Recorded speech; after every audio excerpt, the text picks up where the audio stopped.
Pension की अपेक्षा नहीं थी उन लोगों की जिन्होंने जाने दी। उनकी अपेक्षा ये थी कि पहाड़ के हमारी जो माता बहन जो विकास की धुरी है उसके सर से हम घास का, पानी का, लकड़ी का बोझ कम करें।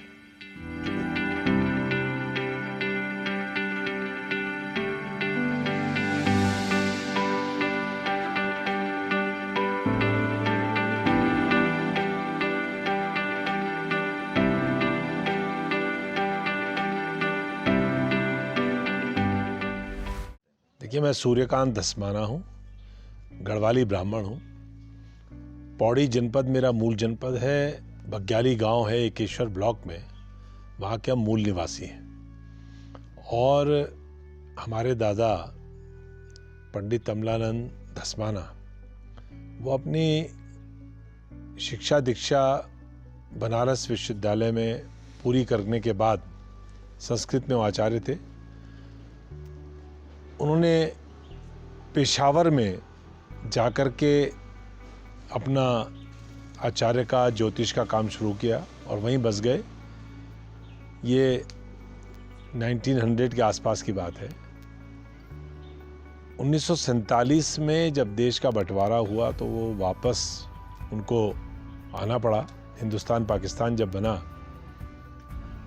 वापस जब वो आए तो रिफ्यूजी के रूप में आए, क्योंकि उन्होंने अपना सारा व्यवसाय, अपना सारा काम वो पेशावर में ही इस्टेब्लिश हो गए थे। तो वहाँ से रिफ्यूजी के रूप में आने के बाद देहरादून में जो रिफ्यूजी के रूप में जो कंपनसेशन उनको मिलना था, उस कंपनसेशन में देहरादून में ही आकर के वो बसे।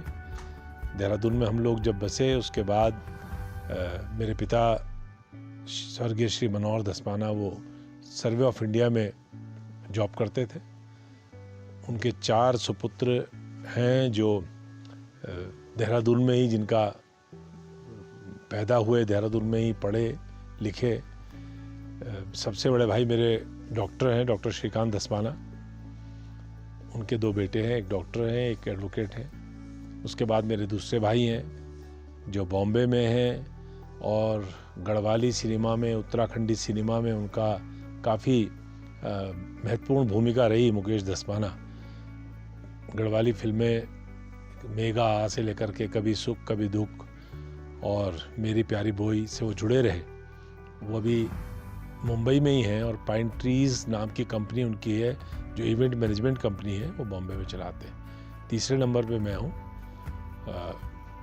मैं देहरादून में ही सेंट जोसेफ एकेडमी में मेरी प्रारंभिक शिक्षा दीक्षा हुई और उसके बाद कॉलेज मेरा डीवीएस कॉलेज और डीएवी कॉलेज में मैं पढ़ा। ग्रेजुएशन, पोस्ट ग्रेजुएशन मैंने डीबीएस और डीएवी से करी। छात्र जीवन में ही मैं राजनीति में आ गया था, उसके बारे में मैं आगे बताऊंगा। फिर मेरा एक छोटा भाई, वो व्यवसाय देखता है घर का। हम लोग सब जॉइंट फैमिली है, सब साथ रहते हैं। 2 मेरी बहनें हैं जो विवाहित हैं, देहरादून में ही दोनों रहती हैं। ये मेरा परिवार का परिचय है। मैं राजनीति में छात्र जीवन में, जब मैं स्कूलिंग करने के बाद कॉलेज में गया, उसी दौरान उत्तराखंड के गढ़वाल लोकसभा में एक बाई इलेक्शन हुआ, बहुत प्रसिद्ध इलेक्शन हुआ। वो हेमवती नंदन बहुगुणा जो देश के बहुत बड़े नेता थे, कांग्रेस छोड़ करके उन्होंने संसद की सदस्यता से भी इस्तीफा दिया और वो पहले भारत के सांसद थे जिन्होंने पार्टी के साथ साथ संसद की सदस्यता से भी नैतिकता के आधार पर इस्तीफा दिया, इसलिए कि उन्होंने जिस पार्टी के टिकट पर चुनाव लड़ा था वो उससे इस्तीफा दे रहे थे। तो उसके बाद जब बहुगुणा जी का चुनाव शुरू हुआ तो बहुगुणा जी के चुनाव में मेरा उनसे उनके प्रति आकर्षण हुआ और उनसे मैं जुड़ा। और उनसे जुड़ने के बाद तब से लेकर के आज तक मैं उनको गुरु मानते हुए, वो मेरे आइडियल हैं, पॉलिटिकल आइडियल हैं, मेरे राजनीतिक गुरु हैं। उनके साथ ही मैं 16-17 वर्ष की आयु में जुड़ गया था और पिछले 35-36 वर्षों से मैं लगातार सियासत में, कॉलेज से लेकर के डीएवी कॉलेज का प्रेसिडेंट मैं 1988 में बना था। गढ़वाल विश्वविद्यालय महाछात्र संघ था उस जमाने में, उसका मैं अध्यक्ष रहा। और उसके बाद लंबी यात्रा है। जनता दल में मैं रहा, समाजवादी पार्टी का मैं फाउंडर मेंबर रहा मुलायम सिंह जी के साथ। और राज्य की लड़ाई में जब राज्य का आंदोलन था, राज्य जब बनने की बारी आई और पार्लियामेंट में बिल आया, तो उस समय श्री मुलायम सिंह जी से हमारे मतभेद इस बारे में हुए कि पार्लियामेंट में वो विरोध कर रहे थे इसका, और हम चाहते थे कि राज्य बने, क्योंकि राज्य की सबसे पहली जो उत्तराखंड राज्य की रिपोर्ट थी, जो पहला आधिकारिक कोई रिटन डॉक्यूमेंट था, उसका मैं ड्राफ्टिंग कमेटी का चेयरमैन था, और उस डॉक्यूमेंट के आधार पर उत्तर प्रदेश की विधानसभा से संकल्प पारित होकर के केंद्र को गया था कि उत्तराखंड राज्य बनना चाहिए। तो इस बारे में हमारे मतभेद हुए, और मतभेद के बाद मैंने समाजवादी पार्टी छोड़ी, कांग्रेस में हम लोग आए, और तब से लेकर के राज्य बनने से लेकर के अब तक हम कांग्रेस में लोगों की सेवा कर रहे हैं। देखिए, राजनीतिक उपलब्धियां अगर आप चुनाव के नज़रिए से, विधानसभा, लोकसभा, मिनिस्टर, चीफ मिनिस्टर, इसके नज़रिए से आप देखेंगे तो मैं कहूँगा कि राजनीति उपलब्धि जीरो है। लेकिन अगर आप राजनीति, जिसको मैं मिशन मान के चलता हूँ, क्योंकि राजनीति को मैंने कभी सत्ता का माध्यम केवल नहीं माना है, तो चुनाव लड़ना ज़रूरी हो जाता है, क्योंकि उस पॉलिटिकल प्रोसेस में हम सत्ता में आकर के लोगों की सेवा ज़्यादा बेहतर कर सकते हैं, ऐसा लोग मानते हैं। लेकिन पॉलिटिक्स में जो मेरा आने का शुरू से लेकर अब तक जो मेरा एक मोटो रहा है, उसमें सबसे महत्वपूर्ण ये है कि राजनीति को हमने सेवा का माध्यम माना है। इसके माध्यम से हम सेवा लोगों की करते हैं, और अपने पूरे राजनीतिक जीवन में मैं इस बात से बहुत संतुष्ट हूँ कि जितनी भी राजनीतिक ताकत हमने पैदा करी, उससे हमने उन लोगों की, जिन लोगों की आवाज़ कोई नहीं उठाता, जिन लोगों की समस्याओं को कोई नहीं सुनता, जिन लोगों के पास कोई केवल वोट ले जाते हैं, बाकी उनकी दिक्कत परेशानियों के समाधान के लिए लोग नहीं जाते, हम उन लोगों तक पहुंचते हैं, उनकी बात सुनते हैं और उनकी बातों के समाधान की कोशिश करते हैं, और अगर कोशिश कामयाब हो जाए तो अच्छी बात है, और नहीं तो उसके लिए संघर्ष करते हैं। तो मैंने अपने पूरे पॉलिटिकल कैरियर में पॉलिटिक्स को सेवा का माध्यम माना है, और मैं इस बात से बहुत संतुष्ट हूँ, और मैं मानता हूँ कि मेरी सबसे बड़ी उपलब्धि यही है कि आज भी, चाहे हम ताकत में रहे ना रहें, हम विधायक बन पाए हो ना बन पाए हो, हम सांसद, मंत्री, चीफ मिनिस्टर हो ना हो, लेकिन देहरादून की और पूरे उत्तराखंड की जनता का विश्वास हमारे प्रति है। और नौजवान हो, मलिन बस्ती में रहने वाला हो, अनुसूचित जाति का व्यक्ति हो, पिछड़ी जाति का व्यक्ति हो, किसी भी जात धर्म का व्यक्ति हो, उसको अगर कोई परेशानी होती है तो वो हमको याद करता है, हमारे पास उसके समाधान के लिए आता है। मैं समझता हूँ इससे बड़ी उपलब्धि एक पॉलिटिकल लीडर के लिए कोई नहीं हो सकती। गैर राजनीतिक उपलब्धि मेरी तो आपको मैंने बताया कि मैं होल टाइमर हूँ। मैं कोई दुकान नहीं चलाता, कोई शोरूम नहीं चलाता। मैं राजनीति में इतनी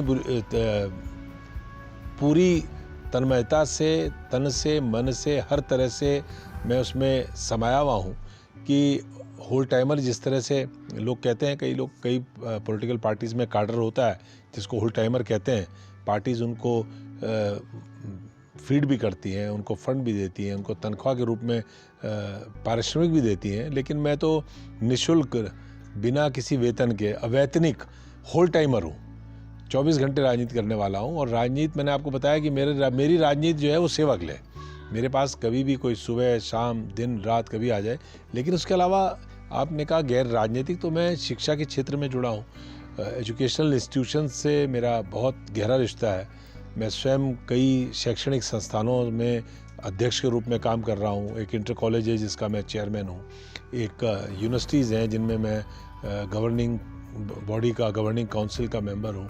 तो शिक्षा में मेरी बहुत रुचि है। और इसके अलावा देवभूमि मानव संसाधन विकास ट्रस्ट के नाम से हम एक अलग से, बिल्कुल अपॉलिटिकल, गैर राजनीतिक एक हमारा ट्रस्ट है, जिस ट्रस्ट के माध्यम से अभी आपने देखा होगा पूरे कोरोना काल में जब लोग अपने घरों में साफा बांध करके, जिन लोगों को लोगों ने चुन करके जिम्मेदारियां दे रखी हैं, जिनके पास ये जिम्मेदारी थी कि वो जनता की सुध लें, जिनके पास ये जिम्मेदारी थी कि वो जनता के स्वास्थ्य के बारे में चिंता करें, उनके लिए व्यवस्था करें, चाहे वो स्वास्थ्य मंत्री हो, चाहे मुख्यमंत्री हो, वो लोग साफा बांध करके लॉकडाउन में घरों में छुपे रहे।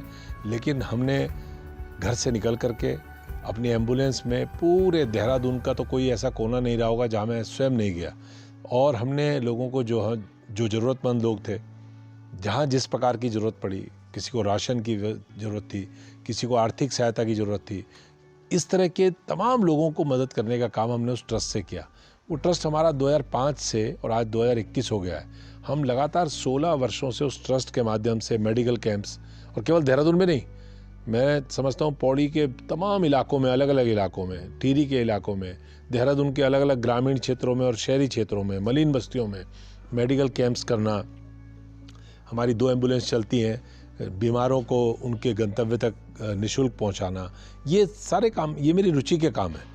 इसमें मैं कहीं उसका बहुत ज़्यादा प्रचार प्रसार भी नहीं करता और उसका राजनीतिक लाभ लेने की मेरी कोई चेष्टा नहीं रहती। तो शिक्षा और स्वास्थ्य, ये 2 ऐसे विषय हैं जिन पे मेरी व्यक्तिगत रुचि। अगर मैं किसी दिन राजनीति से संन्यास लूँगा तो मैं 100% अगर अपना काम करने का कोई मेरा क्षेत्र होगा तो वो शिक्षा और स्वास्थ्य होगा, क्योंकि उत्तराखंड राज्य के निर्माण में ये 2 बहुत महत्वपूर्ण मुद्दे थे जिन पे इस राज्य के निर्माण की आधारशिला रखी गई। देखिए, 2017 का विधानसभा चुनाव मैंने कैंट विधानसभा से लड़ा था। मैं एक बात और महत्वपूर्ण बताना चाहता हूँ। विधानसभा क्योंकि पहुँचना है तो एक विधानसभा आपको चुननी पड़ती है, लेकिन मैंने अपने पूरे जीवन में कभी भी अपने पास आने वाले व्यक्ति या किसी भी इंसान से मैंने उसका धर्म नहीं पूछा, मैंने उसकी जाति नहीं पूछी, मैंने उसका जिला नहीं पूछा और मैंने उसकी विधानसभा भी नहीं पूछी।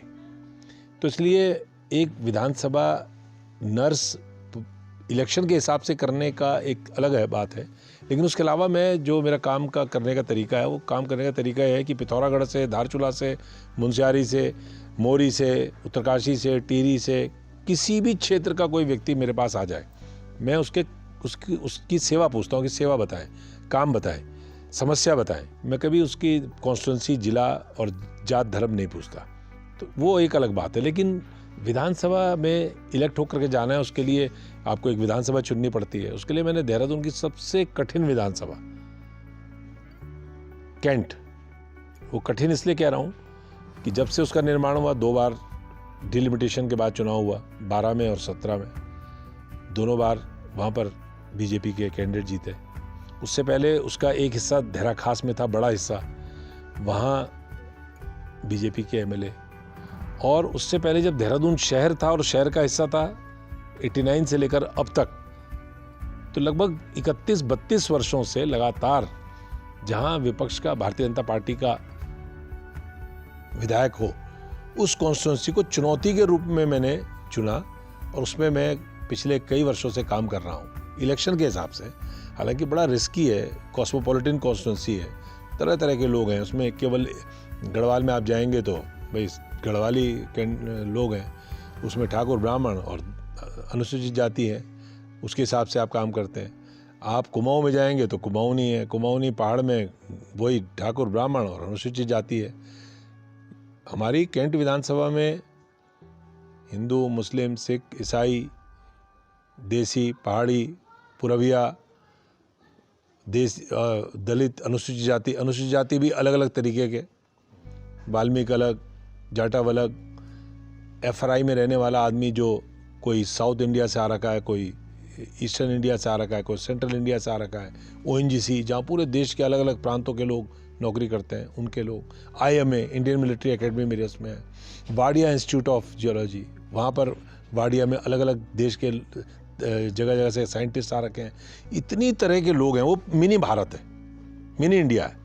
और उसमें मुझे काम करने में बड़ा मज़ा आता है, क्योंकि 1 मिनट में मैं ठेली लगाने वाले से बात करता हूँ और दूसरी तरफ फिर मैं डायरेक्टर जनरल ऑफ एफआरआई से बात करता हूँ, ओएनजीसी के डायरेक्टर से बात करता हूँ, ओएनजीसी के किसी सीनियर साइंटिस्ट से बात करता हूँ, आईएमए के किसी फौजी के बीच में काम करने वाला जो वहाँ का कर्मचारी है, जिसका बिल्कुल अलग माहौल है, बिल्कुल अलग सिविलियन सोसाइटी से जो कटा हुआ है, उससे बात करता हूँ। प्रेम नगर जाता हूँ तो वहाँ पर रिफ्यूजी जो पंजाब पाकिस्तान से लोग आए हुए हैं पार्टीशन के बाद, उनसे बात करता हूँ। सत्तो वाली घाटी में जाता हूँ तो वहाँ बिजनौर का मुस्लिम है, उससे बात करता हूँ। तो इतनी तरह के लोग हैं, पूरा भारत देखने को वहाँ मिलता है, तो वहाँ काम करने का बड़ा आनंद है।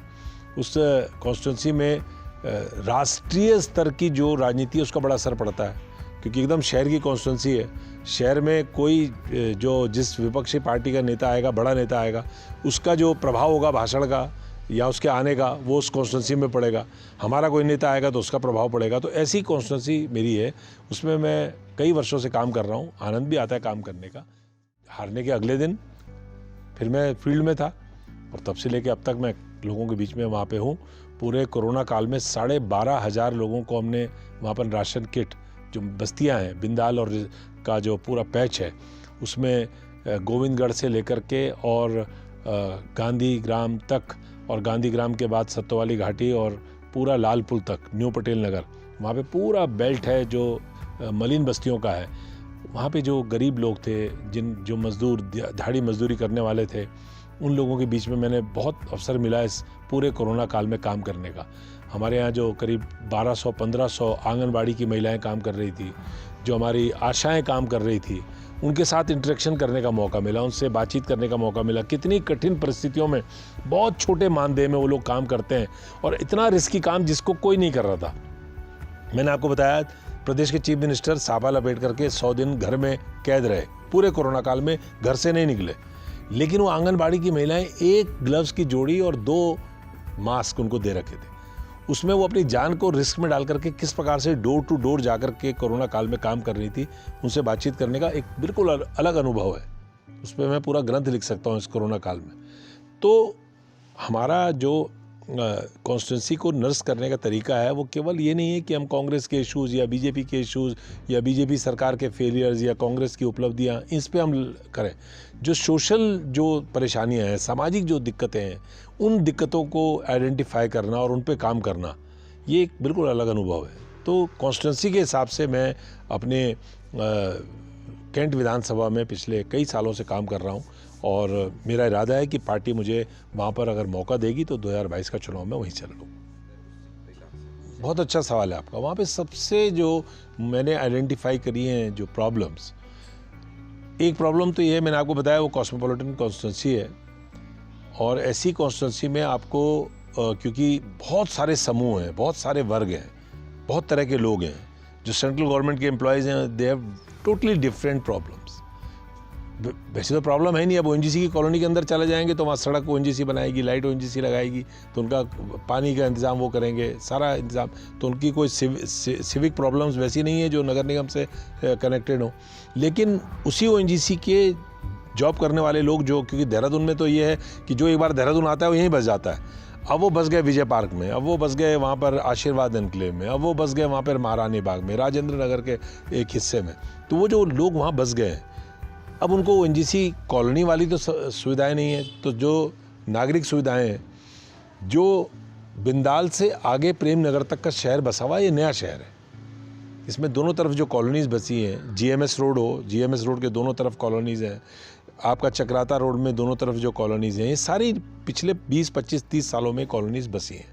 इनमें जो कॉलोनाइजर्स थे उस ज़माने में एमडीडीए ने इस बात पे ध्यान तो दिया नहीं कि जो डेवलपमेंट है वो प्लान्ड हो, तो पार्क्स नहीं है जगह जगह।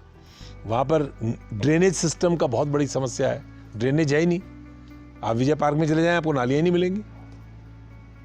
आप विजय पार्क में पूरे एक्सटेंशन तक घूम जाएं, वहाँ पानी सड़कों में बहता है।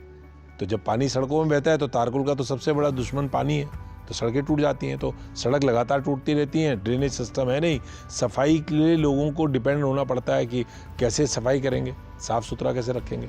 तो ड्रेनेज प्लान पूरे, वैसे तो पूरे शहर की समस्या है, लेकिन मेरी कॉन्स्टिट्यूंसी में क्योंकि लैंडस्केपिंग भी ऐसी है कि आप जाएंगे, एक छोटी बिंदाल है हमारे यहाँ, छोटी बिंदाल जिसमें जो कैचमेंट एरिया का पानी आता है पूरा, गढ़ी से लेकर के ऊपर डाकरे से लेकर के कोलागढ़ से लेकर ओएनजीसी से लेकर के वो छोटी बिंदाल में आता है। और वो छोटी बिंदाल में जब आता है तो चोर खाले से होते हुआ और मित्रलोक कॉलोनी से होता हुआ वो शांति विहार में जाता है गोविंदगढ़ में, और हर साल तबाही करता है, हर साल तबाही करता है। वहाँ हजारों घर ऐसे हैं जिसमें पानी 4-4, 5-5 फुट बरसात में घरों में घुस जाता है, तो लोगों का सारा जो हाउस होल्ड का सामान होता है वो ख़राब हो जाता है। तो ये एक बहुत बड़ी समस्या ड्रेनेज प्लान की है। और जितना कैचमेंट एरिया का तमाम अगल बगल के नाले ला करके उस छोटी बिंदाल में डाल दिए गए, तो उसमें पानी की कैपेसिटी जो है वो इतनी कम है कि वो कई गुना पानी होता है, और कई गुना पानी जब ओवरफ्लो होता है तो वो पूरा इलाका डूब जाता है। ये बहुत बड़ी समस्या है। फिर इसके बाद सीनियर सिटीजन्स की एक बहुत बड़ी समस्या है, क्योंकि वसंत विहार का इलाका आप चले जाएँ, इंदिरा नगर में आप चले जाएँ, जैसे मेरी कॉलोनी में आप आ रखे हैं, यहाँ पर मेरे पड़ोस में जो घर है इसमें केवल एक आदमी रहते हैं, सीनियर सिटीज़न, और नौकर चाकर रहते हैं। इसके बाद आप मेरे नेक्स्ट डोर जाएंगे तो वहाँ पर 2 हस्बैंड वाइफ रहते हैं, बुजुर्ग हैं, उनके एक बिटिया अमेरिका में है, बेटा उनका चेन्नई में। ऐसे वसंत विहार इलाके में, इंदिरा नगर के इलाके में, और जो तमाम कॉलोनीज़ वहाँ पे हैं, उनमें जो सीनियर सिटीजन्स हैं उनके बच्चे बाहर हैं, सब जॉब में, उनकी जान को खतरा रहता है। बहुत सारे किस्से वसंत विहार में आपको मालूम होगा। एक तो बहुत बड़ा जिसमें सर्वेंट ने घर में हत्या कर दी थी। तो सीनियर सिटीजन्स की सुरक्षा का एक बहुत बड़ा एक मुद्दा है मेरे क्षेत्र में, जिसके लिए हमको कोई ऐसा सिस्टम इजाद करना पड़ेगा कि वो सुरक्षित रहे। तो सीसीटीवी कैमराज हैं, मॉनिटरिंग है, गेटेड कॉलोनीज को गेटेड करना, इस स्तर पे। फिर एक हेल्थ में पूरे इलाके में एक ही हॉस्पिटल है, प्रेमनगर। अब प्रेमनगर के हॉस्पिटल में तो गोविंदगढ़ का आदमी नहीं जाएगा, वो तो दून अस्पताल आना पड़ेगा उसको। हमारे यहाँ जो मेरे क्षेत्र में विधायक हैं वो 32 वर्ष से विधायक हैं, उत्तराखंड के सबसे सीनियर मोस्ट विधायक हैं, लेकिन अनफॉर्चुनेटली पता नहीं किस कारण से वो ताकत में भी रहे, उत्तर प्रदेश में मंत्री रहे, उत्तराखंड जब बना तो मिनिस्टर थे, उसके बाद एक सरकार में वो 5 साल स्पीकर रहे, 8 बार के विधायक हैं। 8 बार के विधायक का तो स्टेचर वैसे ही बड़ा हो जाता है, किसी भी मिनिस्टर को, चीफ मिनिस्टर को कोई बात कहें तो। लेकिन आज तक उस इलाके में एक वेल इक्विप्ड गवर्नमेंट हॉस्पिटल हम लोग नहीं दे पाए। प्रेमनगर का अस्पताल है, लेकिन प्रेमनगर का अस्पताल कैंट को नहीं कैटर करता, वो हरबटपुर से लेकर के और प्रेमनगर तक के तमाम इलाके को कैटर करता है, जिससे वहाँ पर जो सुविधाएं हैं वो सीमित हैं, हमेशा फुल रहता है। वहाँ पर जो डॉक्टर्स होने चाहिए, जितना एलोकेशन होना चाहिए वो नहीं है, तो उसका एक्सपेंशन हो सकता है। और एक बीच कैंट विधानसभा के बीच में एक किसी स्थान पे एक सरकारी अस्पताल खुलना चाहिए, ऐसा मैं समझता हूँ। ये वहाँ की जो मेन समस्याएं हैं। फिर मलिन बस्तियाँ हैं, स्लम्स हैं, तो उनके पूरी बिंदाल में देखिए एक मुद्दा नहीं है। ये राज्य जब बना तो जिन सपनों को लेके राज्य बना था, ईमानदारी से अगर सारे नेता, सारी पॉलिटिकल बिरादरी, I am not talking of Congress, I am not talking of BJP, I am not talking, मैं एक पार्टी की बात नहीं कर रहा हूँ, पूरी हमारी राजनीतिक बिरादरी अगर ईमानदारी से उन लोगों के सपनों के बारे में सोचे जिन्होंने इस राज्य के लिए जान दी, उन लोगों के सपनों के बारे में सोचे जिन्होंने लाठियाँ खाई, उन लोगों के सपनों के बारे में सोचे जिन्होंने इस राज्य की कल्पना करी थी, और हमने जैसी कल्पना करी थी, हमने जो लिखा था, जो हमने दस्तावेज, हमारा तो पहला दस्तावेज है पूरे उत्तराखंड का, अगर कोई पहला रिटन डॉक्यूमेंट है जो किसी सरकार ने स्वीकार किया है, तो मेरा सौभाग्य है कि वो मेरे हाथ का लिखा हुआ है। विनोद बर्थवाल कमेटी जो बनी आई थी 1994 में, और उसके बाद रमाशंकर कौशिक कमेटी बनी थी, तो पहला डॉक्यूमेंट मेरा है जो सरकार ने स्वीकार किया, मुख्यमंत्री उत्तर प्रदेश ने, और स्वीकार करके उस पर संकल्प पारित हुआ राज्य बनाने का। तो अगर आप उन सपनों के बारे में सोचेंगे तो एक बिल से काम थोड़ी चलेगा। इस राज्य में तो आपको किस लिए राज्य बना था कि गर्भवती महिला गोपेश्वर से बस में बैठे, उसको रेफर किया जाए हायर सेंटर, और रुद्रप्रयाग में उसको प्रसव पीड़ा हो जाए और उसको ड्राइवर बस से उतार दे और सड़क पे ही बच्चा हो जाए और मर जाए। इसलिए बना था राज्य। श्रीनगर के बेस हॉस्पिटल में जो मेडिकल कॉलेज है, वहाँ पर 3 घंटे तक प्रसव पीड़ा से चिल्लाती रहे महिला और उसका इलाज ना, और उसका बच्चा और जच्चा दोनों मर जाए, इसलिए बना था ये राज्य। मसूरी के अस्पताल में गेट में लड़की, प्रेग्नेंट लड़की जिसको लेबर पेन हो रहा था, अस्पताल के गेट में ताला था और मर गई। ये राज्य इसलिए बना था। ये राज्य इसलिए बना था कि आप और जैसे नौजवान और इस प्रदेश के तमाम नौजवान वो अपने बूढ़े माँ बापों को छोड़ करके नौकरी की तलाश में महानगरों में आज भी जाते रहे। 22.3 की दर से राज्य बेरोजगारी में पूरे देश में सबसे ऊपर आए, इसलिए बना था राज्य। महिला के सर से घास का, लकड़ी का, पानी का बोझ 20 साल बाद भी हम कम ना कर पाए, ये राज्य इसलिए बना था। तो जिन सवालों पे राज्य बना था, आप एक बिल की बात कर रहे हैं, यहां तो उन मुद्दों को एड्रेस ही नहीं किया गया ईमानदारी से जिन मुद्दों के लिए बना था ये प्रदेश। एड्रेस करने का मतलब भाषण देना नहीं है। एड्रेस करने का मतलब ये नहीं है कि आप कोदा, झंगोरा, मंडुआ की बात करें, केवल